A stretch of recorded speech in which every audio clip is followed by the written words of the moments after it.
Hi everybody. Human resource accounting different approaches. ആറാമത്തെ approach economic or present value method. അതിനെക്കുറിച്ചിട്ടാണ് ഈ വീഡിയോയിൽ നമ്മൾ ഡിസ്കസ് ചെയ്യാൻ ഉദ്ദേശിക്കുന്നത്.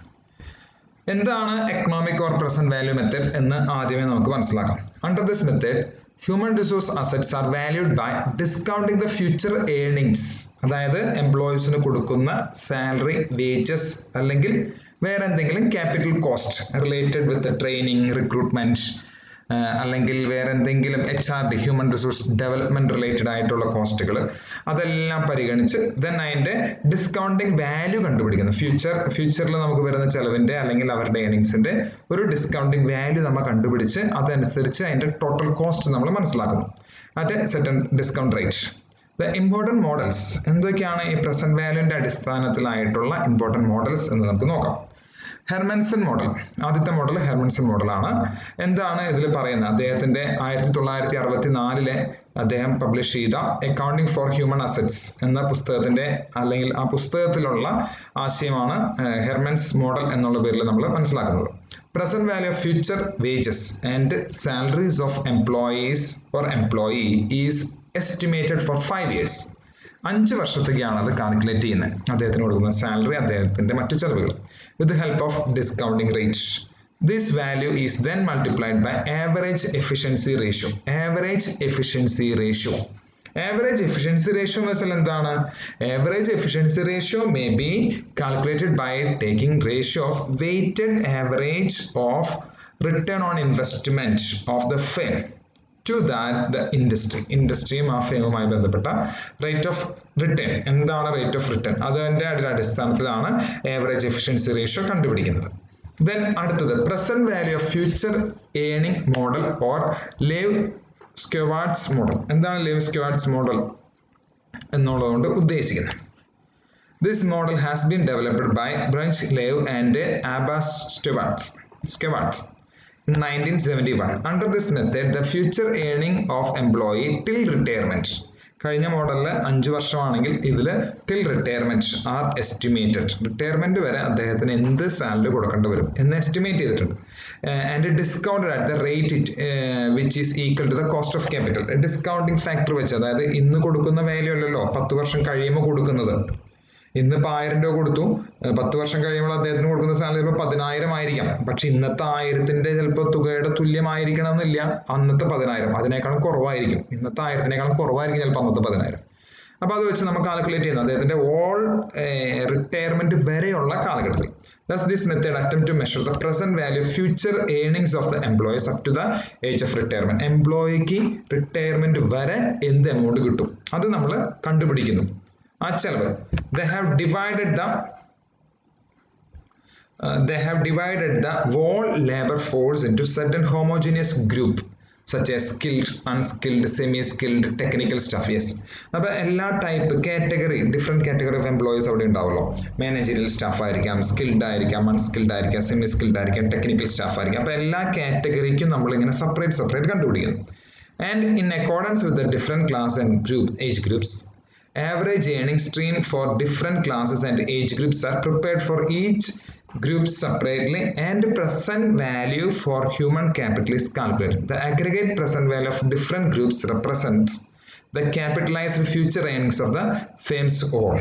അതായത് എല്ലാ ഗ്രൂപ്പിലും, അല്ലെങ്കിൽ കുറച്ചുകൂടി വ്യക്തമായിട്ട് പറഞ്ഞാൽ എല്ലാ എംപ്ലോയീസും എന്ന് വേണമെങ്കിൽ പറയാം. കാരണം എല്ലാ ഗ്രൂപ്പ് എന്ന് പറയുമ്പോൾ എല്ലാ എംപ്ലോയീസും അതിൽ ഉൾപ്പെട്ടുള്ളൂ.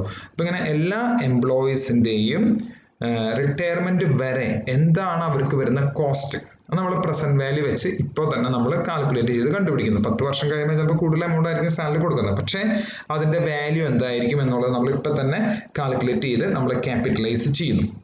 Then rewards and evaluation model or Flamholtz reward valuation model. Under this model, human assets are valued on the basis of present worth of the service of the employees expected to be derived during the period of their employment in the organization. According to Flamholtz, the individual's value to an organization can be measured by applying personal evaluation. ഇവിടെ നടക്കുന്ന കാര്യം എന്താണെന്നുണ്ടെങ്കിൽ ഒരു എംപ്ലോയിനെ അദ്ദേഹത്തിന്റെ കോവർക്കേഴ്സോ സബോർഡിനേറ്റ്സോ സുപ്പീരിയേഴ്സോ അങ്ങനെയുള്ള അല്ലെങ്കിൽ ഒരു peer ഗ്രൂപ്പോ evaluate ചെയ്യുന്നു. അതിൻ്റെ അടിസ്ഥാനത്തിലാണ് അദ്ദേഹത്തിൻ്റെ വാല്യൂ നമ്മൾ നിർണ്ണയിക്കുന്നത്. Applying personal evaluation method like ranking individual may be evaluated by their superior subordinates or independent experts. The model is based upon the perception that employees' value to an organization depend upon the position to be occupied by him in the organization. എന്താണ് അദ്ദേഹത്തിന് ആ ഓർഗനൈസേഷനിലുള്ള position, superiors എന്ത് പറയുന്നു അദ്ദേഹത്തെ കുറിച്ച്, subordinates എന്ത് പറയുന്നു, അല്ലെങ്കിൽ അദ്ദേഹത്തിന്റെ പിയർ ടീം എന്ത് പറയുന്നു, അതൊക്കെ നോക്കിയിട്ടാണ് അദ്ദേഹത്തിന്റെ വാല്യൂ നിശ്ചയിക്കുന്നത്. അതാണ് ഈ മോഡലിൽ പറയുന്നത്. ദെൻ ഇത് ഡിറ്റർമൈൻ ചെയ്യാനായിട്ട് ഇതിന്റെ പ്രോബിലിറ്റി അടിസ്ഥാനത്തിൽ നമ്മൾ ചില ക്രൈറ്റീരിയ പറയുന്നുണ്ട്, അല്ലെങ്കിൽ ഒരു 5 സ്റ്റെപ്പ് പറയുന്നുണ്ട് ഇത് എങ്ങനെ നമുക്ക് ഡിറ്റർമൈൻ ചെയ്യാന്നുള്ളത്. The model suggest 5 steps approach for assessing the value of an individual to the organization. ആ കമ്പനിയിലേക്ക് ആ ഇൻഡിവിജ്വലിന്റെ വാല്യൂ എന്താണ് എന്ന് മനസ്സിലാക്കാനായിട്ട് 5 ഡിഫറെന്റ് സ്റ്റെപ്സ് പറയുന്നുണ്ട്. 1. Forecasting the period will remain in the organisation, his expected service life. ഇനി എത്ര നാൾ അദ്ദേഹം ആ ഓർഗനൈസേഷനിൽ ഉണ്ടാവും. 2. Identify the service states, the role that they might occupy, including of course the time at which they will leave the organization. അദ്ദേഹത്തിന്റെ position, എന്തൊക്കെ പൊസിഷനാണ് അദ്ദേഹം വഹിക്കുന്നത്, എന്താണ് അദ്ദേഹത്തിന്റെ റെലവൻസ് അവിടെ.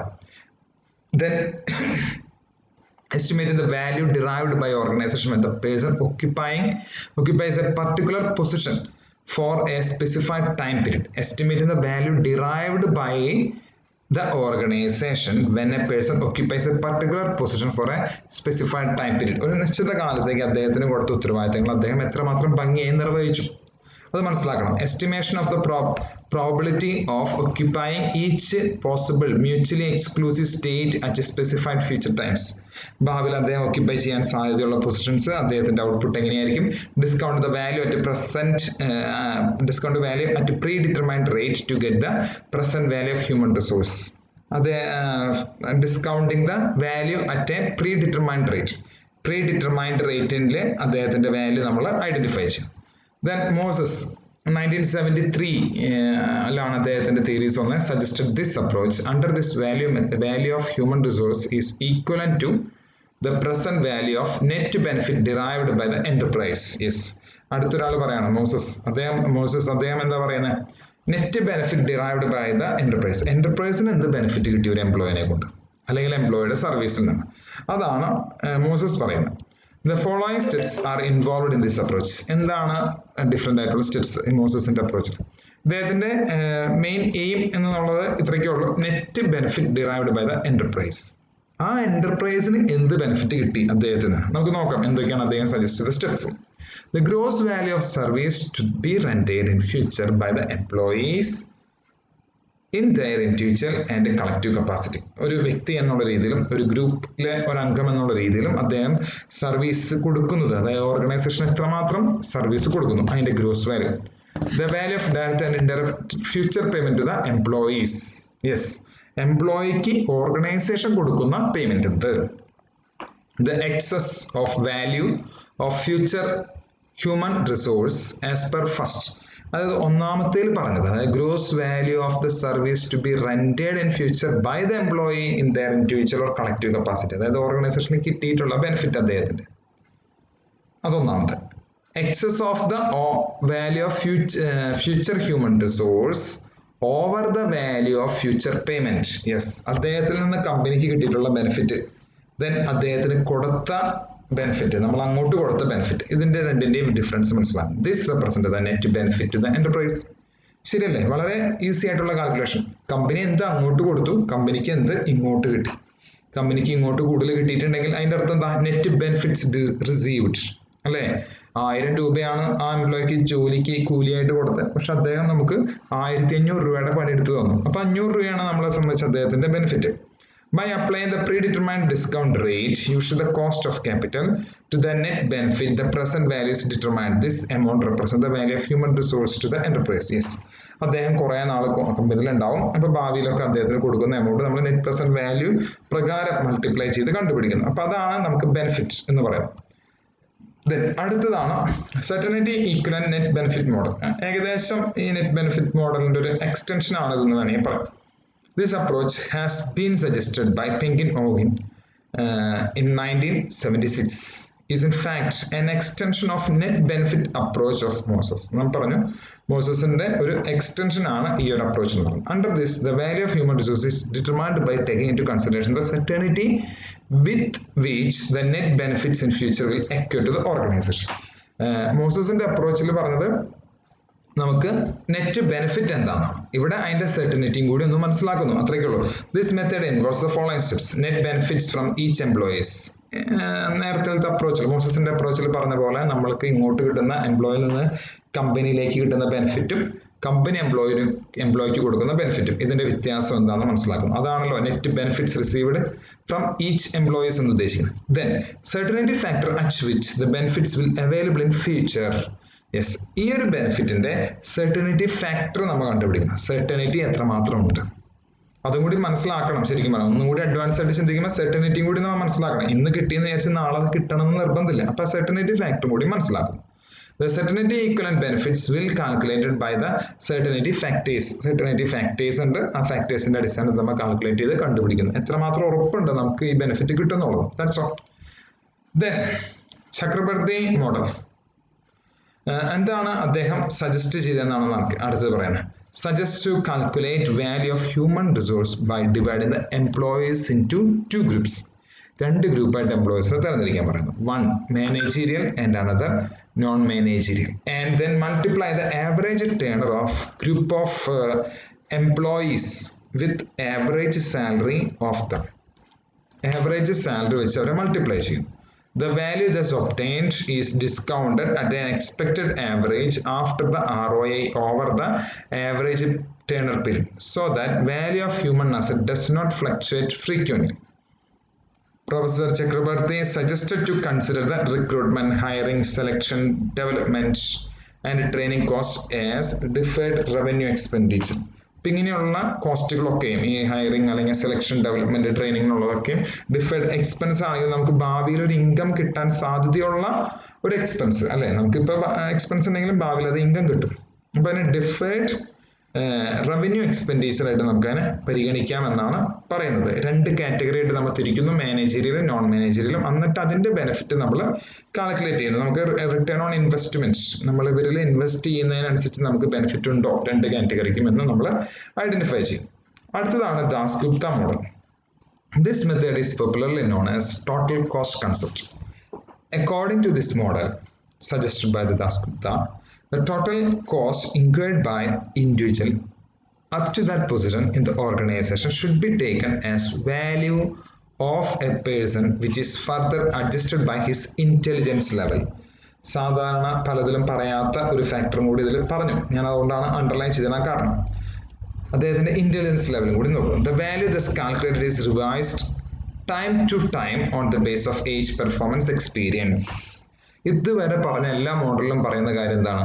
ഇന്ന് അദ്ദേഹത്തിന്റെ ബെനിഫിറ്റ് മനസ്സിലാക്കുന്നു, അതിനുശേഷം ഈ ബെനിഫിറ്റ് ആയിരിക്കും അദ്ദേഹം റിട്ടയർമെന്റ് ചെയ്യുന്നത് വരെ കമ്പനിക്ക് കൊടുക്കാൻ സാധ്യത എന്ന് മനസ്സിലാക്കി ഇന്ന് കിട്ടിയ ബെനിഫിറ്റ് വെച്ച് ഇനി എത്ര റിട്ടയർമെന്റ് ഏജ് ഉണ്ടോ അതുവരെയുള്ള നമ്മൾ കാൽക്കുലേറ്റ് ചെയ്യുന്നു.